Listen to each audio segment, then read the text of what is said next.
Inside the Fox 59 CBS 4 podcast studio, welcome to the Colts Blue Zone Podcast. Glad to have you here. I'm Dave Griffiths. Joining me, as always, Mike Chappell, Matt Adams.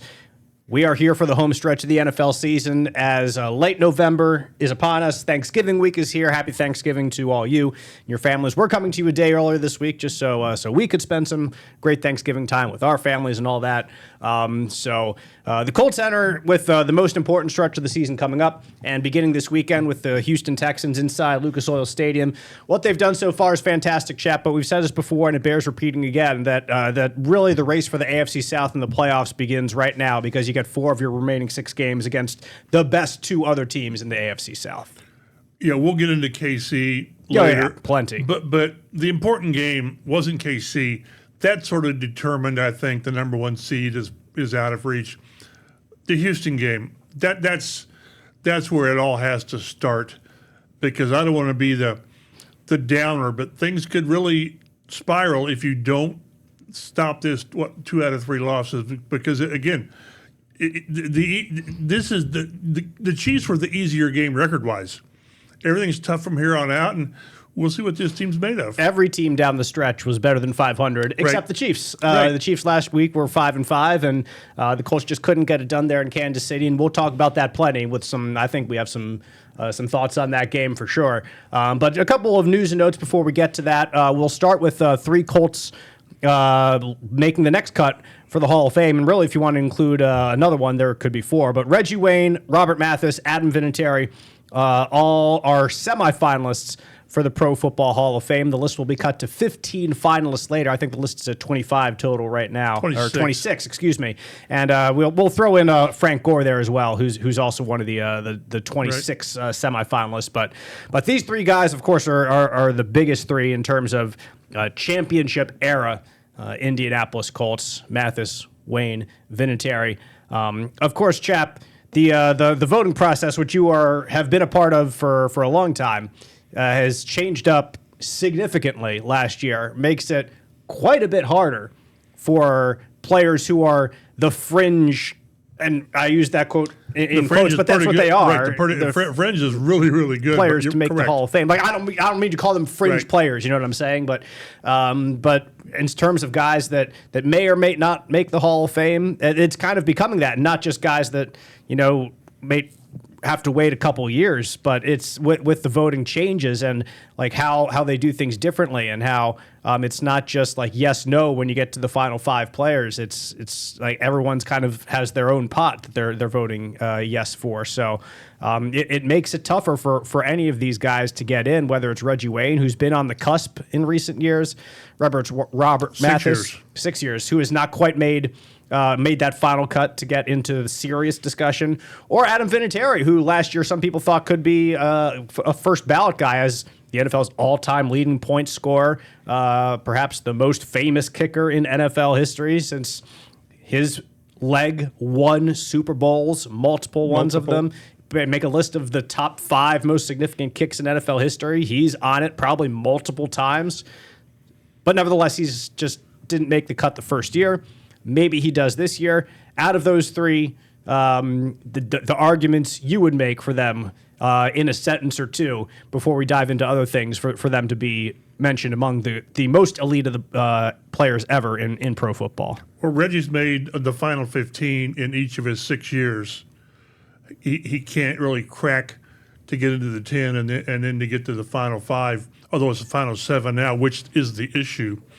I still think with Vinatieri, when I think of first ballot guys and what their resume needs to be, what do you want?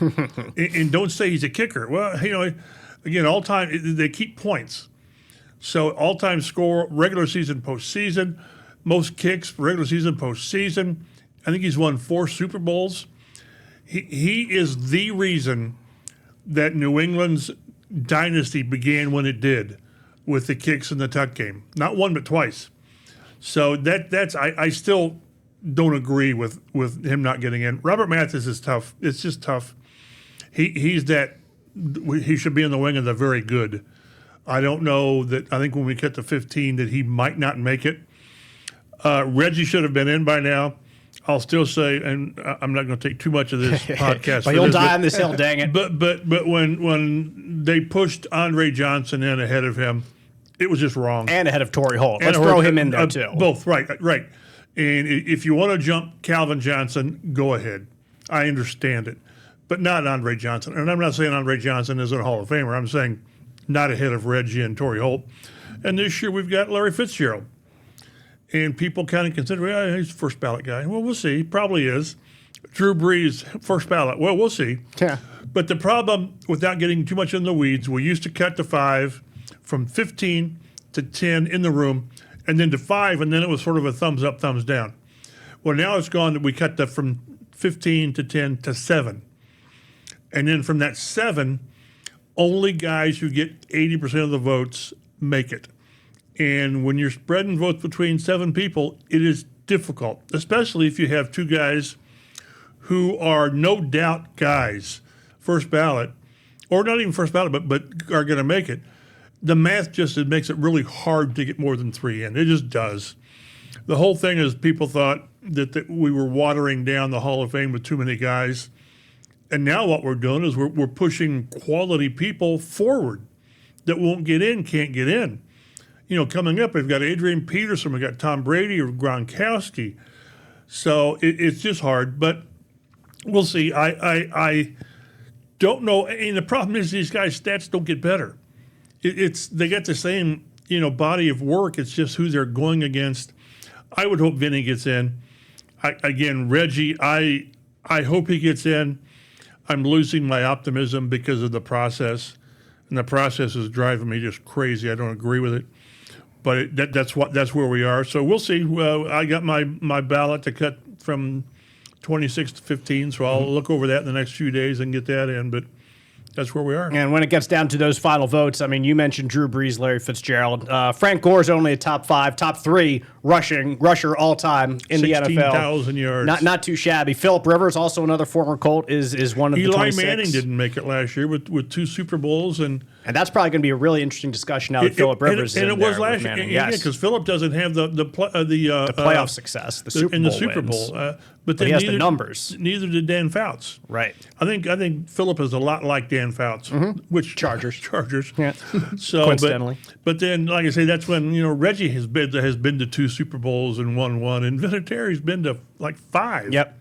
So it's when I watch on, and I put this on social media, when people say, well, this guy's no doubt Hall of Famer. This guy, you're only going to get 3 or 4 in. Right. So, folks, you just can't. It's not that easy. And a lot of guys you say are no doubt Hall of Famers aren't. And the standard is different now, and you've got to take that into account when you say no doubt Hall of Famers, because maybe the old standard, yes, you would think no doubt eventually, but right now the standard is different, which you can certainly have an issue with changing the standard. I understand both ways. Yes. I just think that making it this hard, we're pushing guys forward. Right. And the further you get pushed forward, the less chance of getting in. Right. And baseball's Hall of Fame has always been more selective. Like, it's always been different. And this is how the NFL has always been. So, like, I have a problem with just changing the criteria partway through. Like, just keep it the way it was. And what was wrong with honoring the best players from the NFL's history? I don't know. So I don't know which is best. I really don't. Baseball, I don't pay that much attention to, other than there have been, like, 2 unanimous guys. Right. And there needs to be more than that. Willie Mays? I mean, really? Not unanimous, Mickey really? Mantle? I mean, I think it was like Mariano Rivera and... Each has their own criticisms. I don't think Derek Jeter was... Maybe it was Rivera and Jeter were the unanimous. I don't know, but I stay in my lane on the Hall of Fames, and we'll keep seeing if we can get Reggie and... Vinny in. Jason Witten also a nominee here. Right. Let's see, Luke Kuechly, who many thought would be a first ballot guy last year. And if we were in the old system, yes, I really believe Vinny and Kuechly would have gotten in. Would have been those other 2 that got in, but alas, we are not. And so we will find out what happens this year. I'm just a foot soldier. If you had Hall of Fame special teams players, Ashton Dulin might be a player on that list, but the Colts will have to be without him for some time. 4 or games for the rest anyway. at least 4 games. So he suffered a hamstring injury against Kansas City. Having a big game in Kansas City, by the way, was the Colts' leading receiver technically with a 48-yard catch, and then also made one really nice tackle on special teams and several other special teams plays, as he does all the time. But he's gonna be out for the foreseeable future. And talked to Brian Mason, Colts special teams coach, on Tuesday about it. I've heard from Shane Steichen about it. It's an unsung position because we don't ask about Ashton Doolin every week, Chap, the same way we would ask questions about Daniel Jones and Jonathan Taylor or Zaire Franklin or DeForest Buckner. But the difference between forcing fair catches on punts and allowing 15-yard returns on punts is a significant one. And Doolin has had his role in keeping the former more the standard for the Colts over the past, 5-6 years of his career. And a lot of times his numbers don't reflect his impact. Again, the 48-yard reception got him down inside the 10-yard line, I think it was, on offense. And on special teams, he's a lot of times the focus of their coverage or of their defense, and so he doesn't get the tackle, but he lets somebody else get the tackle. And one thing to keep in mind is they really took a big hit in depth at receiver. No more A.D. Mitchell. Remember, he's gone with the Jets, and now you've got Doolin gone for a month. So again, Treadwell, maybe Anthony Gould steps in there, but all of a sudden you're one injury at receiver away from really being in pretty bad shape there. Yeah, there's no margin. I was just saying, and they used Doolin a lot of different ways. Right. Like they used him on jet sweeps. Yep. He had some very nice rushes that got him into red zone positions. They've had some very successful pass plays with him as well. Mm-hmm. And then you've got him. He's one of the best gunners in the league, and that's really hard to just kind of say, okay, yeah, next man up, we'll just replace that. Yeah, it's you can do a whole lot worse next man up than having George Odom signed though, an under 53-man roster. He's a former All-Pro himself in special teams that the Colts brought back in the fold. So you got George Odom there, who was signed to the 53-man roster to replace Doolin going to injured reserve. We expect to get some more play for Laquan Treadwell on offense as well. So we'll see exactly how the snaps fall to the Colts players, whoever it is out there, but it is definitely significant enough to warrant a mention or more on a show like this. But before we get into the Chiefs, we do want to mention also that DeForest Buckner is the Colts nominee for the Art Rooney Sportsmanship Award. Every team has one player nominated for the award, and Buckner. Colts have several players who could be here, obviously, but Buckner is an obvious choice, Chap, for guys who don't stir the pot in any way out there on the field, and yet are still exceptional at their jobs. Well, they stir the pot in the right way. Exactly, you could say that. And we've seen plenty of examples of guys, the good and the bad. Right. But he's everything that when they say that he's a horseshoe guy, sometimes I roll my eyes when they say that because what's that mean? Well, Buck is a horseshoe guy.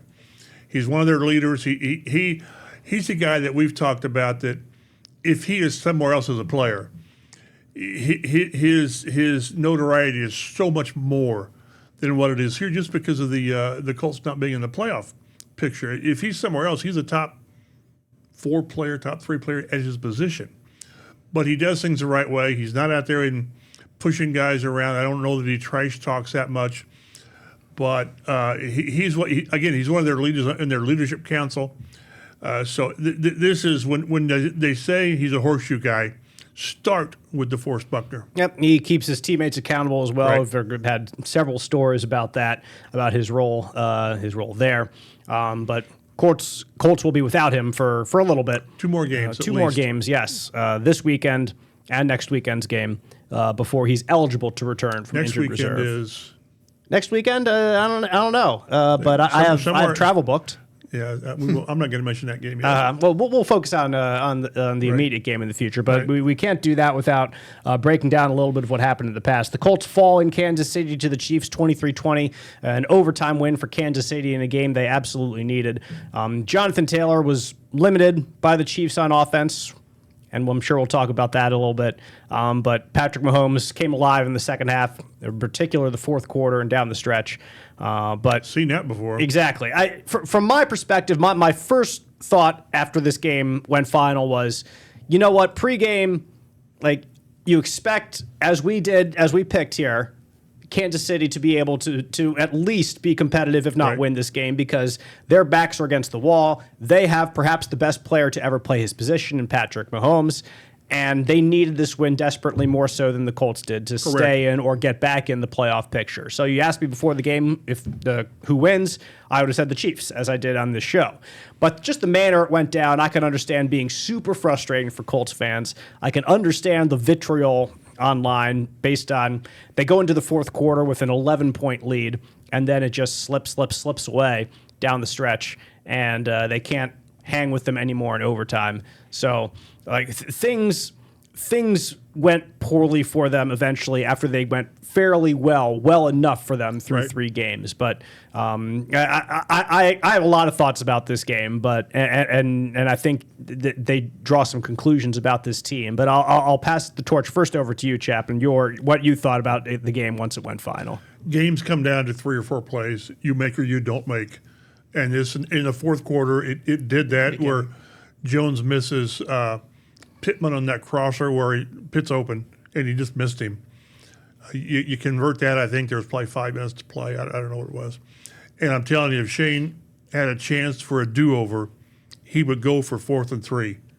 I'm still really, really surprised by that. Just based on the amount of aggression that he has shown in those situations. Maybe but didn't that reveal that he didn't trust his offense?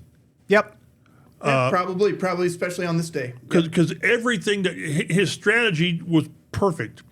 We're not going to go for it. We're going to pin him back there, and Rigo drops the ball 10-yard line, whatever. Yeah, There's a Rigo holding had a penalty. tremendous game. So they're starting like at the 4 or 5 yard line. But with Mahomes, to me, it doesn't matter. Right. So the short field, long field, it didn't matter. Put the ball in your guys' hands, and again, the defense was starting to wear down.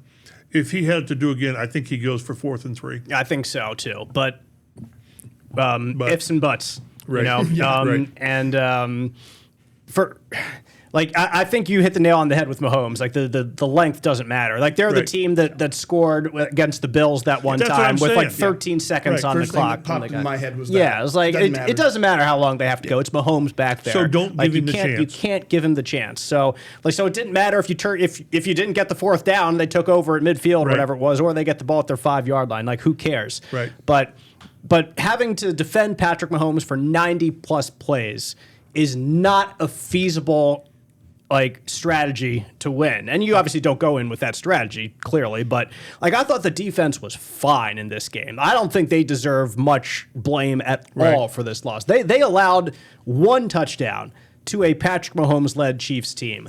You've got to win games when your defense allows just 1 touchdown to Patrick Mahomes. When you look for the course of the season, for regulation games, they allowed 20 to the Chiefs. Only 2 teams have done better. That's the Broncos, who know them better than anybody, big rival in the division, and have a really good defense playing right now, and the Eagles, who's a team that's one of the best in the NFC and is competing to go to the Super Bowl back-to-back again when they won that game early in the year. Only 2 teams have held them to less than 20 points throughout a regulation game. So the Colts defense was among the best defenses to play the Chiefs this year. If you're looking to blame someone, 0% to me goes on the defense. Could they have played better? Of course they could have. Did they give up a lot of yards to Mahomes in the fourth quarter? That's what I say. If you when you're trying to defend the defense, the numbers say, "Are you crazy?" But watch the game. But exactly. Like, that's the thing. You can't just look at the box score and say, oh, they gave up 200-plus yards to Mahomes in the fourth quarter. 236 yards. The defense folded. The defense was a failure. No, it wasn't. Not at all. This was an offensive failure. It was. The offense did not live up to its expectations. It had a 2017 lead. Yes, they had an 11-point lead to start the fourth quarter with the ball, but it was on like the 6-yard line.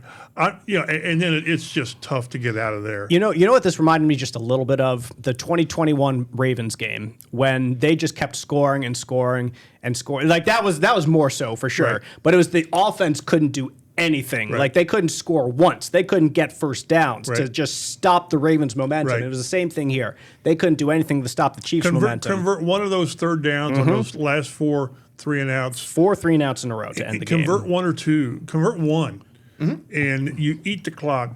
And again, that 3rd and 3 to Pittman, it was there. It was. And we can get into it's right now. Jones is feeling from the eye test. He's feeling the pressure. It's we always talk sacks are pressure. He wasn't sacked by the Chiefs, but he was pressured. He was. Felt a lot of it. And whether he's sensing more than is there, I don't know about that because it's there. But he's thrown off his back foot, and he's just unsettled. And he is injured right now. He has this fibula injury. Yes. Like it is not nothing. There is an injury concern with Daniel Jones, no doubt. He popped up on the injury report last week on Thursday, was limited, and it was first listed as a calf. Then Shane Steichen says, well, we looked at it more, and it's actually a fibula.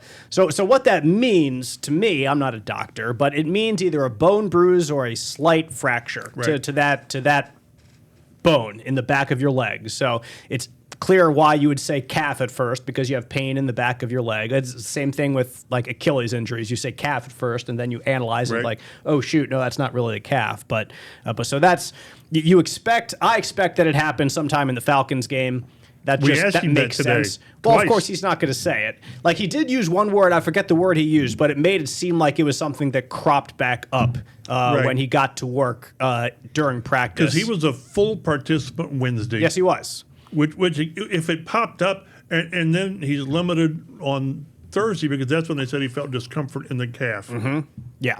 So anyway, this is something that is going to impact him for the foreseeable future, I believe. And it's so hard to get back to 100% in the NFL when you're playing week after week and you have to get ready for a game the next week, and there's no time to rest. And especially this is coming after the bye week. Like, you don't have the chance to settle back. And even in this case, it doesn't appear like the bye week, if this injury happened against the Falcons, helped it all anyway. So that's something that he's going to have to learn how to live with and learn how to play with. He will be limited at least one day going forward. Right. That's limited is such a vague word. In NFL terms, if you miss like one or two plays, probably one. Technically limited. In any of their stretching team or individual, you're limited. That's what happened to Julian Blackmon the one time. He got either tore his Achilles or his ACL in practice. It was the very last play of practice. He was limited, and he was listed as limited in that practice. So it's really vague, and you don't know. And they're being, they had a walkthrough today, which means they didn't do a whole lot, right? And they listed him limited, right?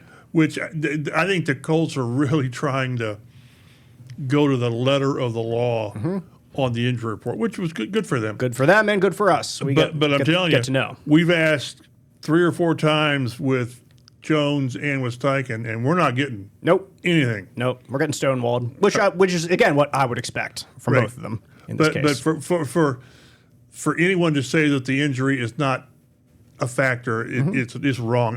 It's funny because he had the 2 rushes. I think he may have had 3, but he had the 2 rushes. I remember the bootleg for the first down. Right, just kind of walked out. He just jogged.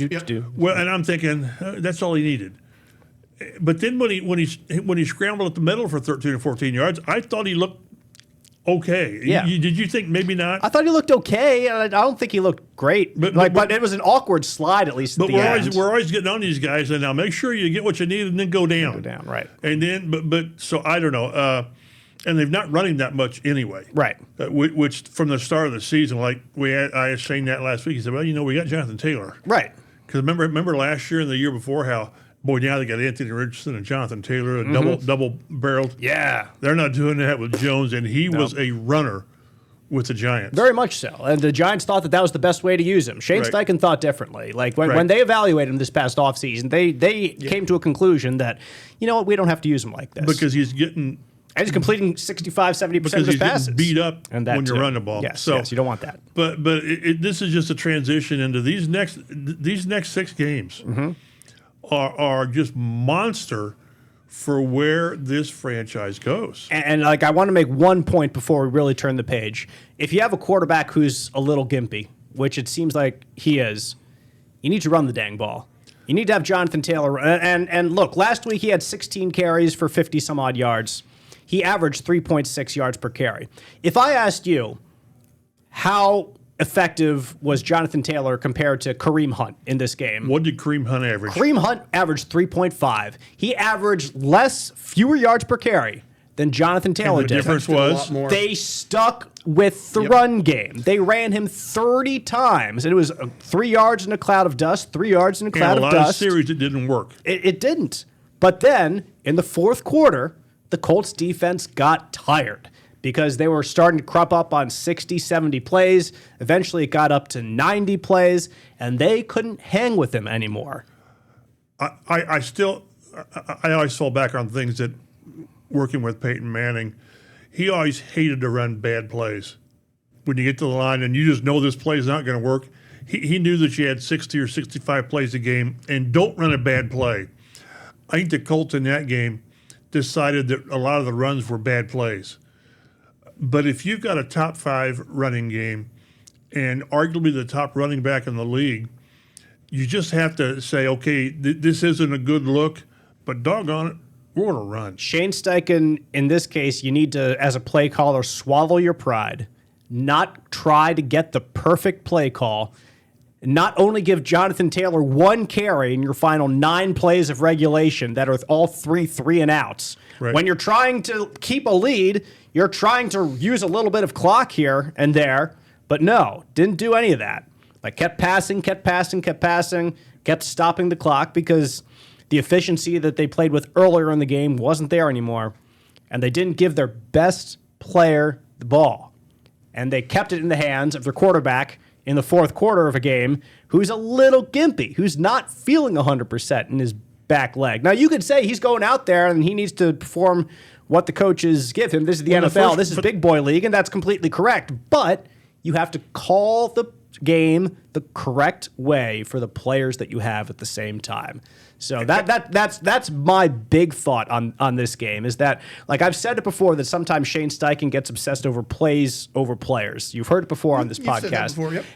And this was another prime example of that exact scenario cropping back up, and it has kept the Colts from winning a game against a team that has been on top of the AFC for a long time, a team that they expect to win those games. And if the Colts want to take the next step to being one of the teams in that level, right, they need to overcome their struggles and their inefficiencies or their inaccuracies, as a chess term that you would use about what plays being called. And there's just been too many inaccuracies in important times like this, and I think there were several examples of that this week. What's crazy is with the injury, and it is a factor. And for the first 2.5 quarters, he's like 12 out of 14 or 15 for 140 yards and 2 touchdowns, and he's doing what he needs to do. Mm-hmm. And then it went away. He just, again, whether that's it's hard. And go back and look at the Atlanta game. Let's say he got hurt at some point in the Atlanta game. He made 3 or 4 throws in the fourth quarter and overtime that were as good as he's made all year.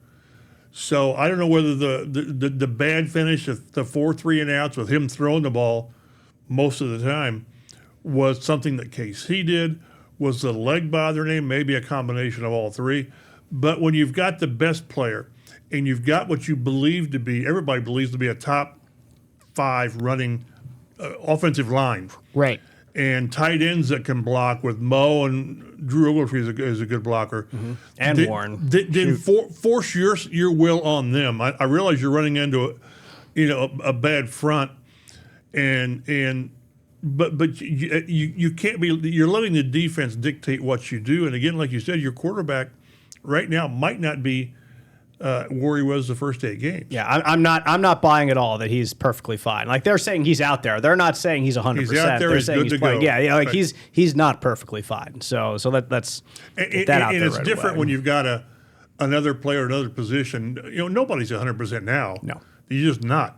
But when it's a quarterback and it's on a leg that maybe he's either planning with or landing on in his throwing motion, it's going to impact how you throw the ball. It just does. Mm-hmm.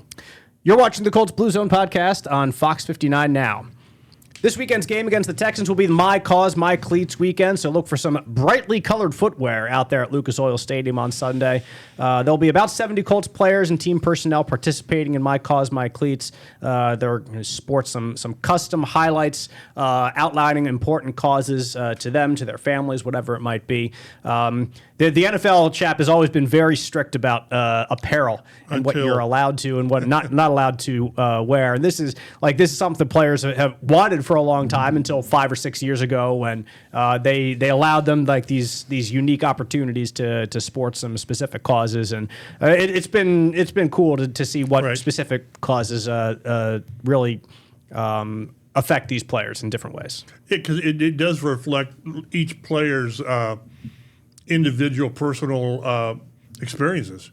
Whether it's Ryan Kelly remember former Colt Ryan Kelly was police, law enforcement, right? And then he's gone to infancy, parents care. losing child early, and a lot of players are really piling on kicking the stigma. Mm-hmm. But everybody's got you lose someone, leukemia, or cancer, whatever.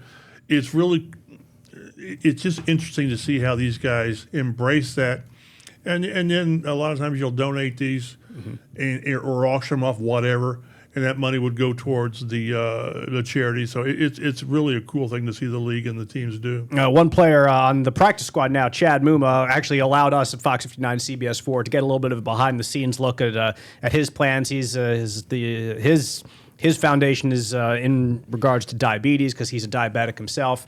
He had a competition to have his cleats designed by a child with diabetes. So a lot of different kids entered the contest, and we got to go along as he announced the winner, which was really, really neat. If you're here in Central Indiana or in Indiana, watch the Colts Blue Zone pregame show on Sunday morning to see that story. So I wanted to throw that out there before game time on Sunday. Just sit yourself down in front of the TV, enjoy a nice story about that before kickoff on Sunday.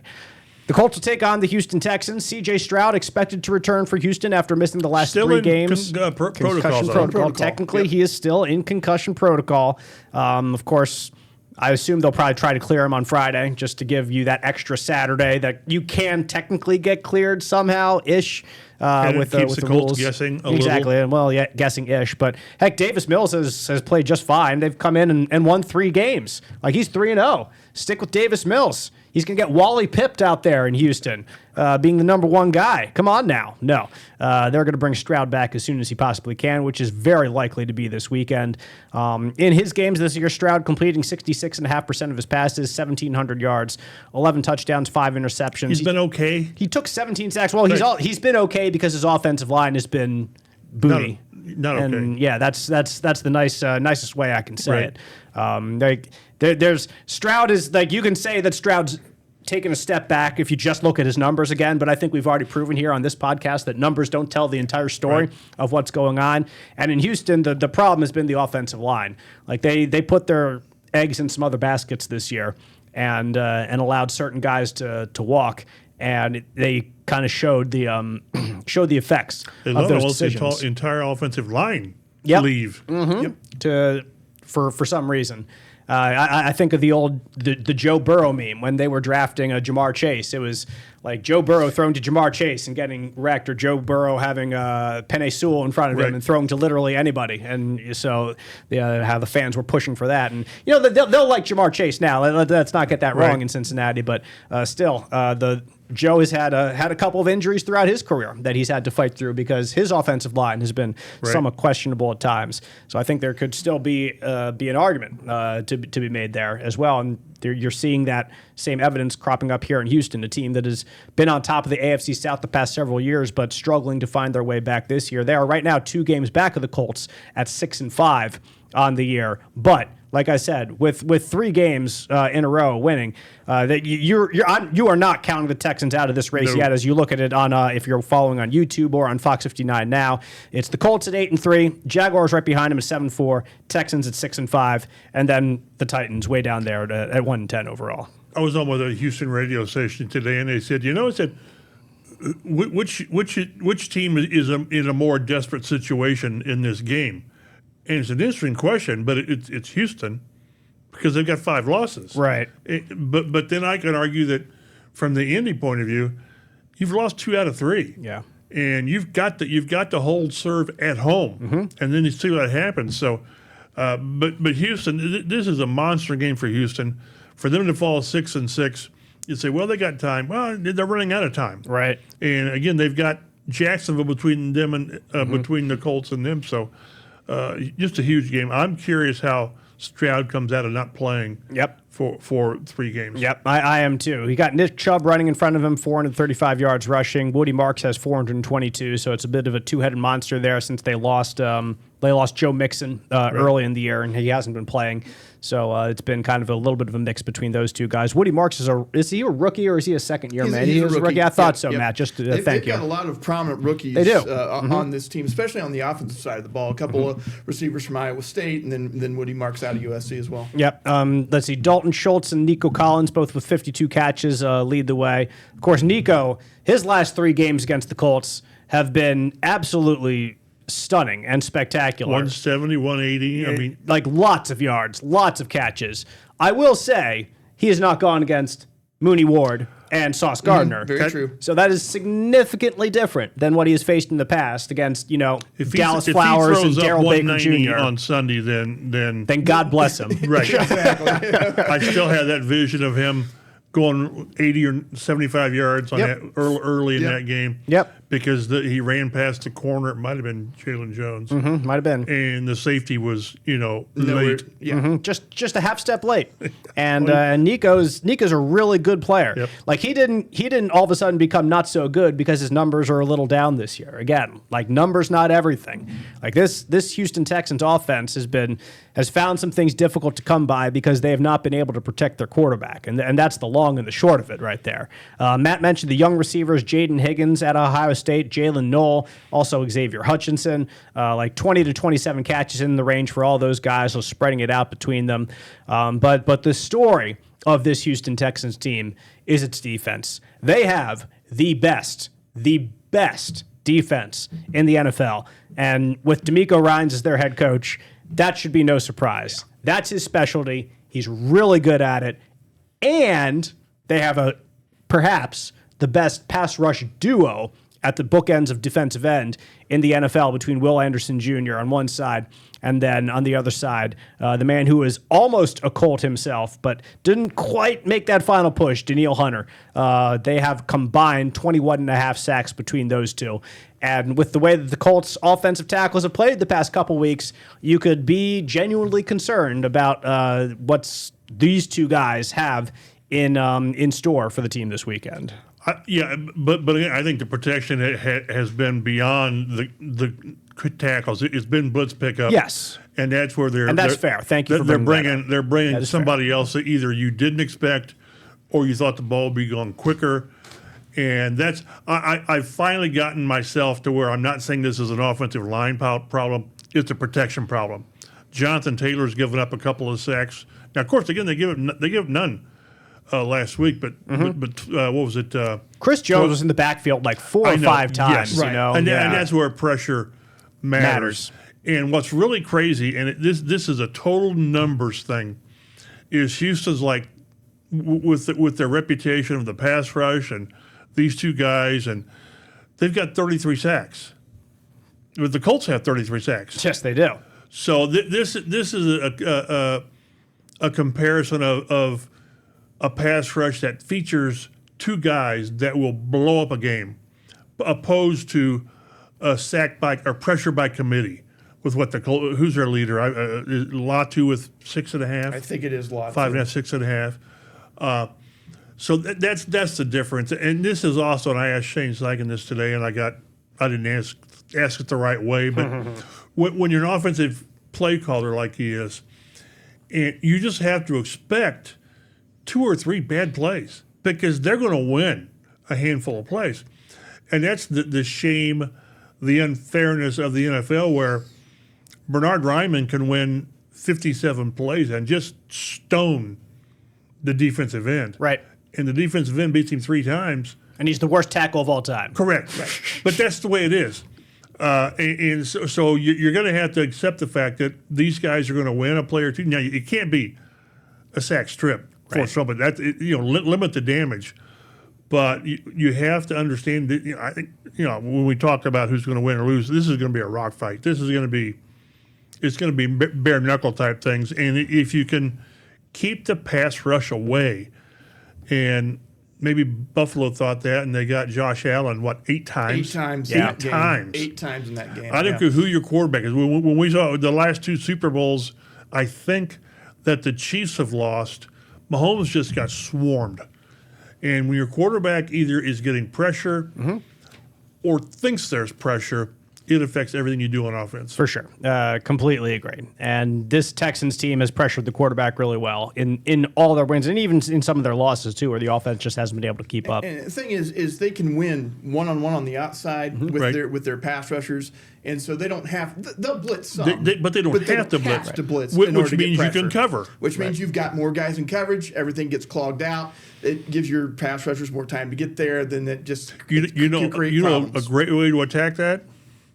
Run the football. Run the ball. Run the football. And stick with the run, even if it's not great early on. How Stick about with a tight end it. screen here and there? And in a game that you expect might be a lower scoring game, you don't need to feel like you have to score 30, so you have to go bombs away Bruce Arians, throughout the second and third quarters all the time. Like maybe you can be more patient with it and stick with that best player on the field. And this defense should, I'm talking the Colts defense, should keep Houston within, manageable. If they can keep Patrick Mahomes to 1 touchdown, they should be able to. I would argue that they could have scored a couple more if they had to. They would have scored in overtime if they had to. Yes, they probably would, because they just kept moving the ball. Yes, you're right. They got that one at the end of regulation where it was 1st and goal at the. Yeah. I thought, let them score. I was wondering about that too. Give yourself a chance, but then the defense says, shut up, and they stuffed them. But this defense, I don't think it's going to be a top 10 defense, even with these corners, until Buck gets back. Right. But it should be good enough to limit what a team, especially a team like Houston, that's had trouble scoring this year. They are 21st in the NFL, in fact, in points per game. go. They're scoring 22.1 points per game. Colts are first in the league still, 31 points per game. So that number's still on top in spite of a 20-point performance last week. Coincidentally, the Colts have scored 20 points in all 3 of their losses this year. 27-20, 27-20, and 23-20. Yep, there it is. Boom, boom, boom. So don't score 20. Yeah, there you go. That's all you got to do. This is not a complicated game. No, exactly. Football is very simple. Points allowed per game, the Texans are second in the league. They're only giving up 16.5 points Who's per first? game. I meant to look that up. It was the Rams. They're playing lights Boy, out they're right now, good. man. Yeah, exactly. That's a good team. Good football team.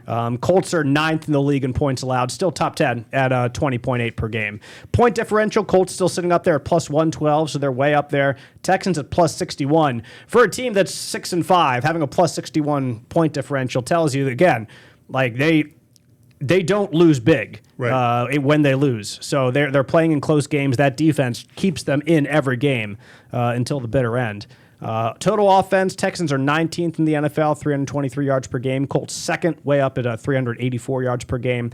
Passing yards, Texans are middle of the pack at 16th. Colts are up in 7th, 245 per game. Rushing yards, Texans down 23rd. Haven't found consistent running attack this year. Colts are 4th in the league, 138.8 yards per game. Trust your run game. I mean, I've said it too many times already. I could say it again. Total defense, Texans first, 264 yards allowed per game. Colts are down in 23rd at 342 yards allowed per game. 494 will do that to you. Yes, it will. Yeah, almost 500 yards there. Number will go up. Passing defense, Texans 3rd in the league. They're 5th in rushing defense, so it's not like they have a big weakness one or the other. They play well both ways. Only allowed 4.1 yards per rush. Colts are 28th in passing defense. Again, Patrick Mahomes will do that to you. And 7th in the league in rushing defense, only allowing 4 yards per rush. So the Colts are playing pretty well against the run game this year. Even without Buck. I mean, again, excuse me. But 30 for what 30 for 105, 106, something like that is what it came down to. That just shows you a willingness to stick with it when it's not really. Although I'm surprised it was only that, because I kept thinking he's getting 7, he's getting 8. It was always 2nd and 2. But overall, you'd take somebody rushing for less than 4 yards a carry. And a lot of that goes down to as well. I mean, with that, Casey was pretty good in many of those situations on first down. Right. And the Colts were not. The Colts found themselves kind of behind the chains, behind schedule a lot of times, and they're just not as adept at converting some of those situations. And it is not usual for an Andy Reid team to run the ball quite that much. I say that from experience, watching him every Sunday of my life growing up. Exactly. But yeah, exactly. That's probably why. Have the opportunity to do that's it, also right? not usual to have 91 plays that you run in a game. Turnovers, the Texans are plus 10 on the year. They've forced 19. They've only surrendered the ball 9 times. So they're only giving up about one turnover per game, and they're forcing about 2. So that's a good ratio. Colts are plus 4. Again, skewed with a couple of different games in there, but they forced 16 turnovers and surrendered 12 themselves. When you look up and down there, it kind of tells the story that we've already said. That Texans defense is really stinking good, and they play close games. So the Colts have won close games this year. I don't want to make it sound like they haven't, because they certainly have. But if this is a 2-score game, I don't think it's a 2-score game entering the fourth quarter. This is going to be probably close. Right. Yeah. So, Colts-Texans inside Lucas Oil Stadium. It's a 1 o'clock kickoff Sunday. If you're in central Indiana, you could watch it on CBS 4. Colts Blue Zone begins our coverage at 11:30 on Sunday morning on CBS 4. The line for this game, Colts are 4.5-point favorites, which is not a small number to have 4.5 points. For division games against teams. Does that seem high to you? That seems high to me. But that's why they have gold-plated ceilings at all the casinos out in Vegas, because most of the time they know better than us. That number just seems high to me. It still seems high. It does. And the total over-under set at like 44.5. So they're expecting a 24-20 ball game right around that range. Let's see.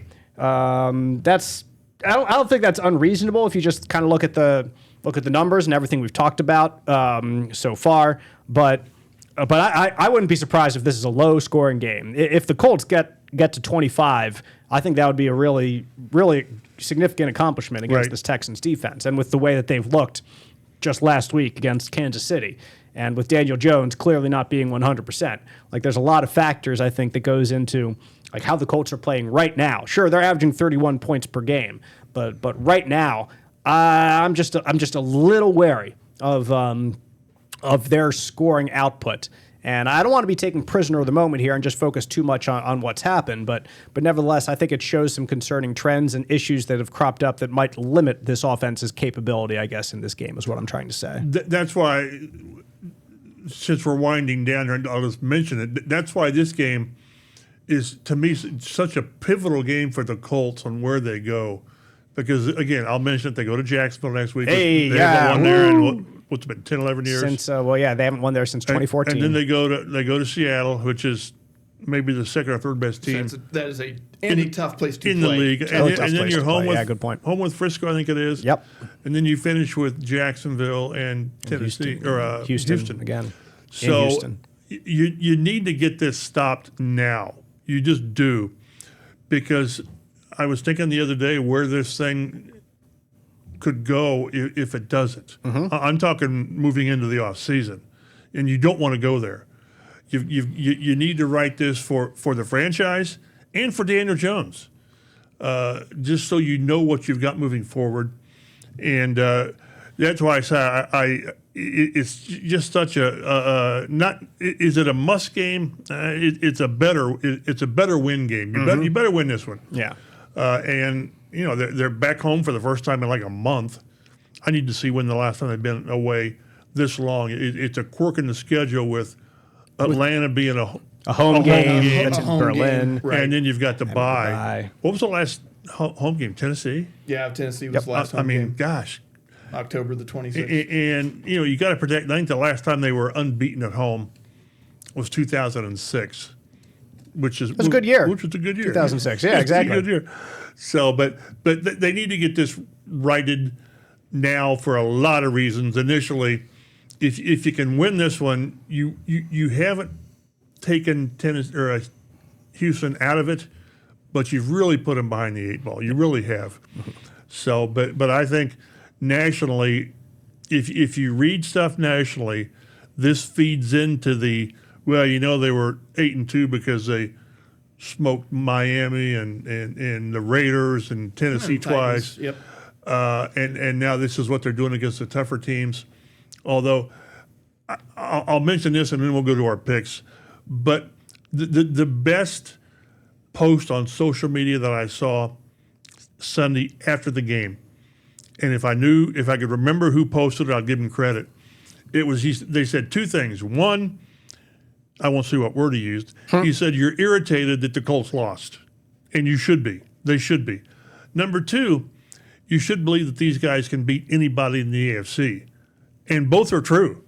I mean, look at the AFC. Who would you say, man, I don't want to play them again? There's nobody.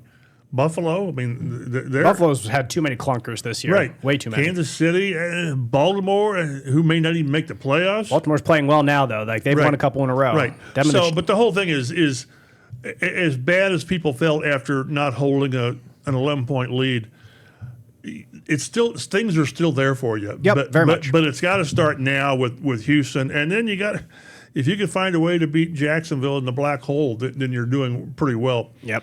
So this is a huge stretch, obviously, for now and for later. Yeah, you could feel really, really well 2 weeks from now. I think if these two pivotal games, you get, if you take one from both of your rivals for the division title, especially the second one in Jacksonville at home. Exactly. So and you can be there to say, I was there. I was there when they finally did it. When it ended, but it starts again. I think the number one seed is probably out of the door. But you have a chance to really cement the division, which they haven't won since 2014. That's right. And that's where it starts. You win your division, you got a home game, and then get in and see what happens. So let's give our predictions for this week's game. I'll go first. Chap, Matt, you guys will follow. I'm going to go with the Colts 19-17. Like I said, I don't think it's going to be super. Kind of hold it up. Go ahead. I'll go with 19-16 then instead. We'll drop my shoulder. You're that guy in 10th grade that kept copying my work. We'll go 19-16 just so I'm not the exact same as Chap. But I can see this being a low-score slobber knocker of a game that's not the most exciting game to win.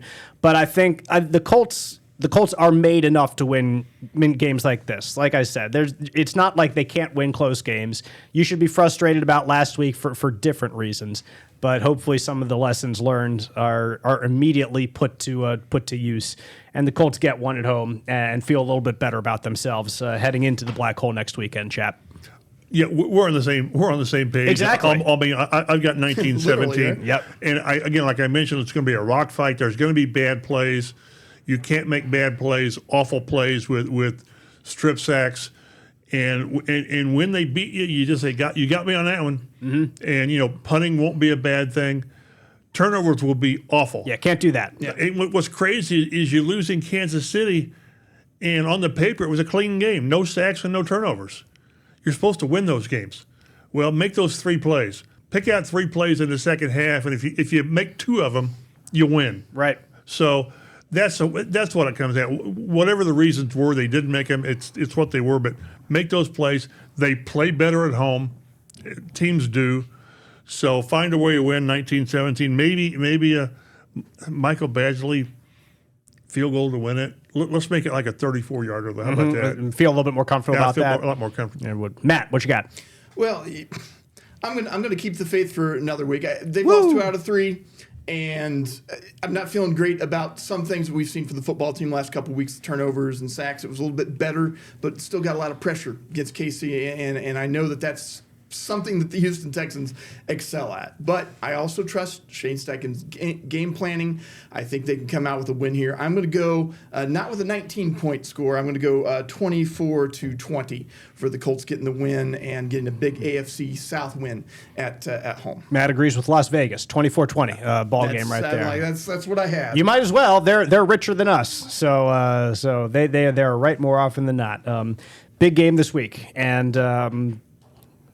Think we'll have plenty more to talk about next week before I make the infamous trek down there to Northeast Florida. Talk about that. Yeah, we don't have to talk about that now. The annual article, we'll have that on fox59.com on revisiting all of the fun that we've had in Jacksonville. All the quarterbacks that have beaten them. Yes, exactly. All the Cody Kessler games, 6-0. We don't want to get into it. Just a little tease for exactly. next week. Yeah, we'll get to that. But for now, happy Thanksgiving to you and your family. Really hope you get to enjoy some time with your loved ones this week as we get to all celebrate the many things that we're thankful for. And we appreciate you tuning into and subscribing to the Colts Blue Zone Podcast. If you're watching on YouTube or Fox 59 now, thank you for that as well. Follow us on Twitter at Colts Blue Zone. I'm Dave Griffiths at DaveG_sports. Matt Adams is at Statamatti. Mike Chappell is at MChappell51. We'll see you next week on the Colts Blue Zone Podcast.